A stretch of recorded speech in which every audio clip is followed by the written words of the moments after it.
In our adventure sports, like climbing, it can be delicate to try and draw lessons from other people's accidents. How we approach those potential lessons makes all the difference. Hello again, everyone. I'm Jason. We hear about an accident in the mountains or on a climb or on a hike. As we learn the details, we are usually confronted with a few intentions which can feel like they are at cross purposes. First, we likely want to be sensitive, and it might feel like dissecting the circumstances of the accident is disrespectful to those involved and their loved ones. The problem with that is completely backing away from analysis precludes learning. If we don't take lessons from accidents and close calls, we likely are only left with our own experiences. And if we are reliant on only our own experiences, we could get stuck in the feedback trap. And we did a whole video on that topic with a link in the description. Basically, the number of outings we have where everything went fine dramatically outnumbers the outings where things went wrong. And because we don't know what we don't know, we may have had a positive experience because we got lucky rather than because we were skilled or had made good decisions. But on the flip side, we also all have likely seen the kind of reactionary and self-righteous takes on accidents where people, usually on social media, talk about how incredibly stupid the victims were for whatever reason. But this doesn't point us to any actionable lessons either. Don't be stupid? Okay, but how? To me, the crux of this is being able to show up to the assessment by seeking evaluation while leaving behind judgment.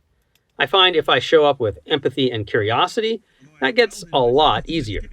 Imagine we have a nuanced accident. Maybe a climber had a knot failure on their personal tether.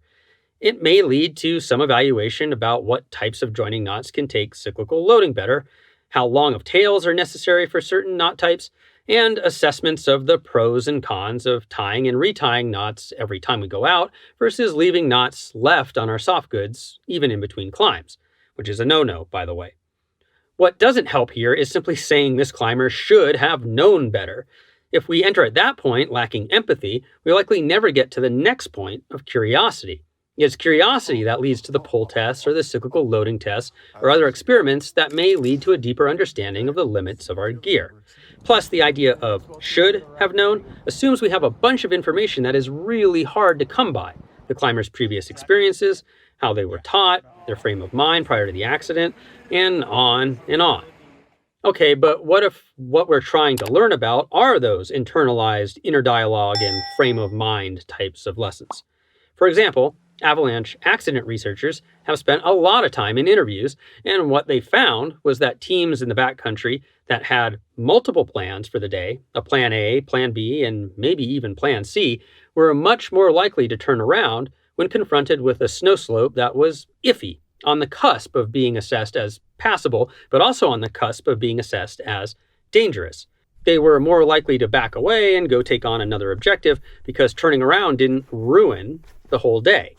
In that case, we have to ask sensitive questions. There is no other way to get the information than through conversation.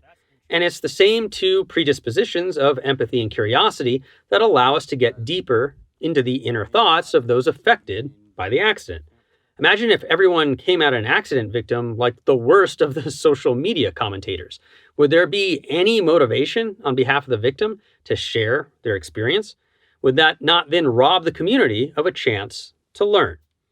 So we can either help create a safe environment where accidents are discussed, or we can create an environment where learning is undermined because we shame and dehumanize rather than seek to understand.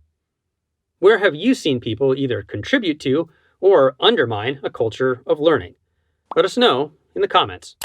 Thanks for watching this video. Please like, subscribe, and share if you want to support us. For more information, you can go to our website at www.shortguysbetaworks.com.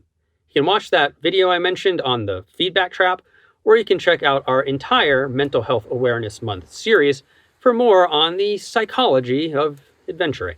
We'll see you next week and keep on getting more out of that big outside.